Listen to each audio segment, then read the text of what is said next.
Hey guys, it's Thursday and we are going to read chapter 18 today in Heidi. So we'll continue on with our story. You'll recall last time that the doctor headed back home to Frankfurt, and now chapter 18 is titled Winter in Dorfli. The snow lay so deep on the mountain that winter that Peter's hut was buried in it up to the window sills. Fresh snow fell almost every night, so on most mornings he had to jump out of the living room window. If the frost in the night had not been enough to harden the surface, he stepped deep into soft snow and then had to battle his way out with feet and hands and even head. Then his mother handed him out a big broom with which he cleared a path to the door. This had to be done skillfully, piling the snow well away from the entrance, so that there was no likelihood of a great mass of soft snow falling into the house whenever the door was opened. There was also the danger that hard frost might turn soft snow into a solid wall, and so barricade the door, and only Peter was small and agile enough to squeeze through the window. Yikes. Does that sound like some of the winters we have here in Maine, with the snow falling every night? But when it froze in the night, Peter had a grand time, for his mother used to hand him out his little sleigh, and on this he almost flew to Dorfli, or wherever he had to go, for the whole mountainside became one wide, unbroken sleigh run. Uncle Alp would have to clear the snow from his hut just as carefully, but he had to keep his promise, and as soon as the first snow fell, he took Heidi and the goats down to the village for the rest of the winter. Near the church and the parsonage in Dorfli, there was a great rambling, ramshackle place almost in ruins. It had once belonged to a soldier who had fought bravely in Spain and acquired a considerable fortune. He had come back to Dorfli, meaning to settle down there for the rest of his life, and had built this great house. But alas, he had lost the taste for quiet living, and soon went away and never returned. The house stood empty and uncared for. When he died many years later, it came into the hands of a distant relative in the valley, but by then it was in such a bad state that the new owner was not inclined to spend money on it. He let it to the poor people for very little rent, but made no attempt to repair it. That was years before Uncle Alp had come to Dorfli with his son, and they had lived in it for a time. Then it stood empty again, with great holes and cracks in roof and walls, and in winter, always long and severe up there, the icy winds blew right through the place. Now, after Uncle Alp had made up his mind to pass the winter in Dorfli, he rented the old house again. Being handy with his tools, he knew he could make it habitable, and he went down often during the autumn to work on it. And in the middle of October, he and Heidi went to live there. At the back of the house, there was a high vaulted building which had once been a chapel, though it had gone to wrack and ruin. One whole wall and most of another had fallen down. Ivy was growing through the window, which had lost all its glass, and the roof looked as though it might collapse any day. The door was missing between this and the room next to it, which was also very dilapidated.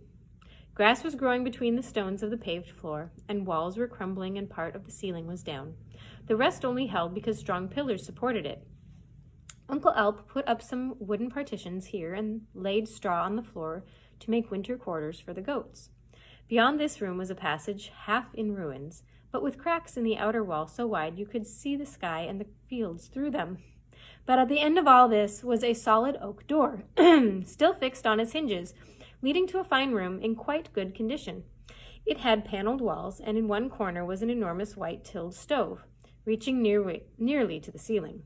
It was decorated in blue with pictures of a huntsman with his dogs in the woods surrounding an old castle, and a fisherman dangling his rod in the calm lake between some oak trees.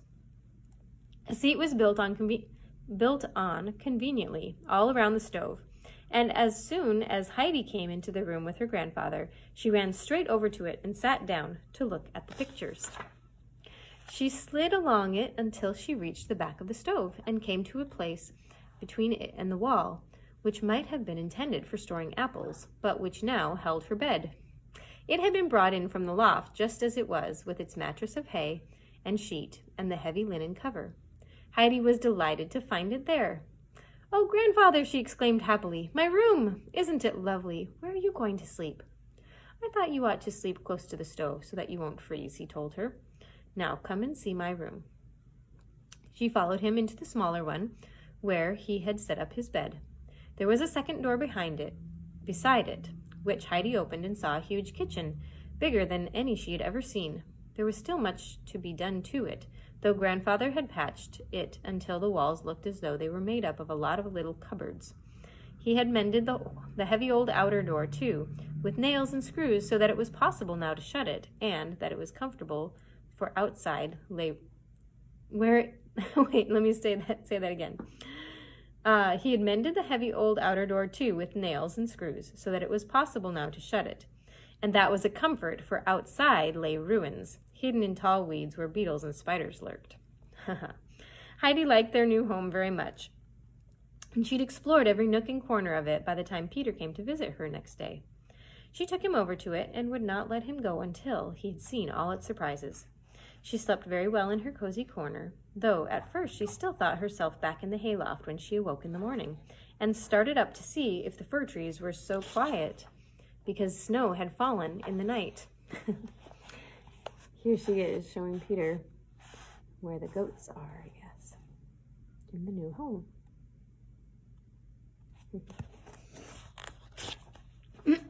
Then she remembered that she was not in the hut. She used to feel almost stifled for a moment, though that went as soon as she heard her grandfather talking to the goats next door, and the goats bleating as though calling her to get up. Then, knowing that whatever the place, she was still at home, she would jump out of bed and hurry out to the goats as quickly as she could. On the fourth morning there, she said, "Today I must go and see Granny. She'll be missing me." But Grandfather would not hear of it. "You can't go today nor tomorrow," he told her. "The snow is deep on the mountain and still falling. It will be as much as Peter can do to get through, and a little thing like you would be buried in no time, and no one would be able to find you. You'll have to wait until the snow freezes hard. Then you'll be able to walk over it easily." She did not like having to wait, but there was much to do, and she hardly noticed how the days flew by. She went to school, for one thing, and worked hard to learn all she could. Peter, on the other hand, was hardly ever there, but the teacher was a kind-hearted man who only said, "So Peter's away again. School would do him good, but I expect the snow is too deep for him to get here." But Peter came down easily enough in the evenings to visit Heidi. After a few days of snow, the sun shone again, glistening on the white ground, but soon disappearing again behind the mountains, as though it did not like the winter scene nearly as well as the grass of flowers of summer. But when it was dark, the moon shone down on the cold snow, and the frost came, so that the next morning the air was crisp and the whole mountainside sparkled like crystal. Then Peter, expecting to sink into soft snow as usual, jumped out of his window and found himself spinning over the frozen surface like a riderless sleigh. But he picked himself up and went stamping about to see if the snow was really hard everywhere. He was delighted to find that he could not kick up any more than a tiny fragment of ice here and there. The hillside was frozen hard, and at last Heidi would be able to come up to see them. He went indoors and gulped down some milk, put a piece of bread in his pocket, and announced, "I'm going to school." "That's a good boy," said his mother. "Learn all you can." He got out of the window again, for the door was of course quite frozen up, pulled his little sleigh after him, and shot off on it like a streak of lightning. Right through Dorfli he sped, for he could not stop, but flew on down to the valley right past Mainfeld before the sleigh came to a standstill. He knew where he was and decided happily that it was too late for school. It would take him a good hour to climb up to the village again, and lessons would have already started. There was no point in hurrying, so he took his time and reached Dorfli just as Heidi and her grandfather were sitting down to dinner. He could not wait to tell them his great news, but burst in upon them and announced, "It's happened!" "You sound very fierce, General. What do you mean?" asked Uncle Alp. "The frost," said Peter. "Now I can go and see Granny," cried Heidi, understanding this cryptic remark perfectly, and added, "Why weren't you at school then, Peter? You could easily have come down on your sleigh." It seemed to her all wrong to stay away from school without a good reason. "I got carried too far down, and then it was too late," he replied. "That's desertion," said Uncle Alp, "and deserters get punished." Peter looked slightly alarmed and stood twiddling his cap, for he had a great respect for Uncle Alp. "And for a commander like you, it's even worse," went on the old man. What would you do to your goats if they were to take it into their heads and run away and disobey your orders?" "Beat them." What would you say then if a boy who behaved like a disobedient goat got beaten for it? Served him right. Then listen to me, General. If you ever again let your sleigh carry you off when you ought to be at school, you can come to me afterwards and get what you deserve. Light dawned on Peter with that last remark, and he looked cautiously around the room to see if there was a stick anywhere about that might be used for such a purpose. But Uncle Alp continued in a friendly voice. Now, come and have something to eat, and then Heidi can go up with you. Bring her back in the evening, and you can stay and have supper with us. Oh, excuse me. I've still been awake at nights and early mornings with the sheep on my farm. I must be tired. Peter grinned widely at this unexpected change of tune, and he sat down. Heidi was so excited at the thought of seeing Granny again that she couldn't eat any more and passed him the rest of her potatoes and cheese. Uncle Alp had already given him a plate piled high with food, and he attacked it with all gusto. Heidi went to the cupboard and put on the coat which Clara had sent her. She pulled the hood over her head and stood beside Peter, ready and impatient for him to finish eating. Come on now, she urged, and as he reached the last mouthful, and off they went. She chattered away to Peter, telling him how miserable Daisy and Dusky had been on the first day of their new stall, refusing to eat, just standing quietly with drooping heads. Grandfather said they were feeling like I did in Frankfurt, she told him, because they'd never left the high pasture before. And you don't know what it's like, Peter. Peter hadn't been listening properly. He was deep in thought, and he didn't say a word until they reached the cottage. Then he announced gloomily, I'd rather go to school than have an uncle do what he said. Heidi thought he was quite right and said so. They found Bridget alone, mending. Granny's in bed, she told them. She isn't very well. She feels the cold badly. This was something new in Heidi's experience. She had always before found Granny in her corner seat. She ran quickly into the next room, where the old woman lay on her narrow bed, covered with only a single thin blanket, but wrapped in her warm gray shawl. Thank God, said Granny, as she heard Heidi's step.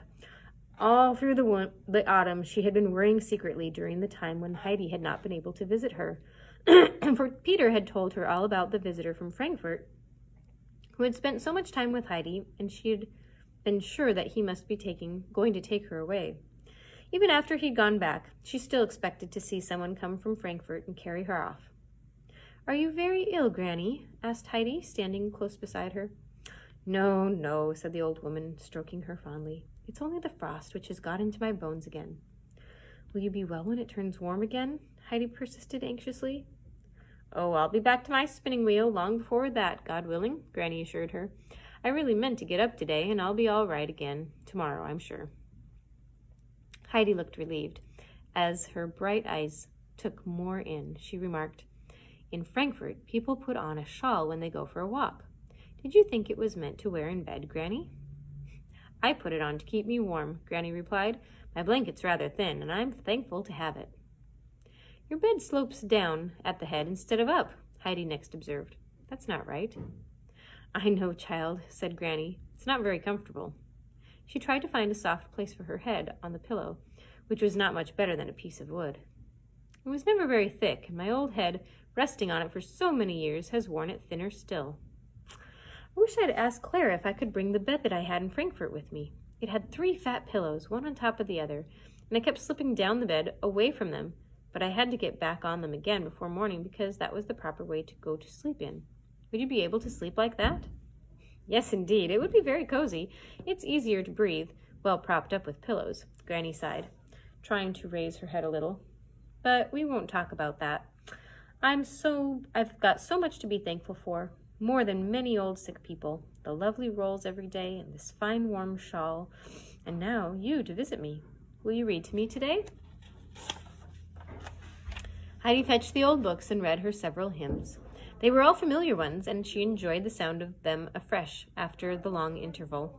Granny lay with her hands folded, and a happy look spread over her thin old face. Suddenly, Heidi stopped reading and asked, Are you better now, Granny? Yes, that's done me a lot of good, my dear. Please go on. Heidi did so, and when she came to the last verse of the hymn, Granny repeated it several times. My heart is sad, my eyes grow dim, yet do I put my trust in him, and in due time, all sorrow past, in safety home I'll come at last. She found the words very comforting, and Heidi liked them too, for they made her think of that sunny day when she had come back to the mountains. I know how lovely it is to get home, she exclaimed, as soon as she got up to go, for it was getting dark. Oh, soon after that, she got up to go. I'm so glad you're better, she said, as Granny took her hand and held it tight. Yes, I am happier now. Even if I have to go on lying here, I shan't worry any more. You don't know what it means to lie for days on end in darkness, and most of the time in silence. Sometimes I'm ready to give up, knowing that I shall never see the sunshine again. But when you come and read me these wonderful words, my heart looks up again and I'm comforted. Heidi said good night then and went outside with Peter. The moon shining on the snow made it as light as day. Peter got on his sleigh with Heidi behind him, and they skimmed down the hill like a couple of birds. Lying in her comfortable bed behind the stove that night, Heidi thought about Granny's poor thin pillow and how much good the hymns had done her. If she could go and read to her every day, Granny might get better, but it would probably be a week or even longer before she could go up again. She wondered what could be done about it. And then suddenly had an idea which pleased her so much she could hardly wait until morning to carry it out. She had been so occupied with these things that she had forgotten her prayers, and now she never finished a day without them. So she sat up and prayed for Granny and Grandfather, as well as for herself.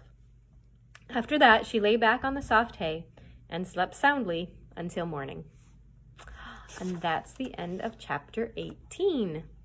So we will be back again tomorrow, Friday, for chapter 19. Hope you guys all have a wonderful night.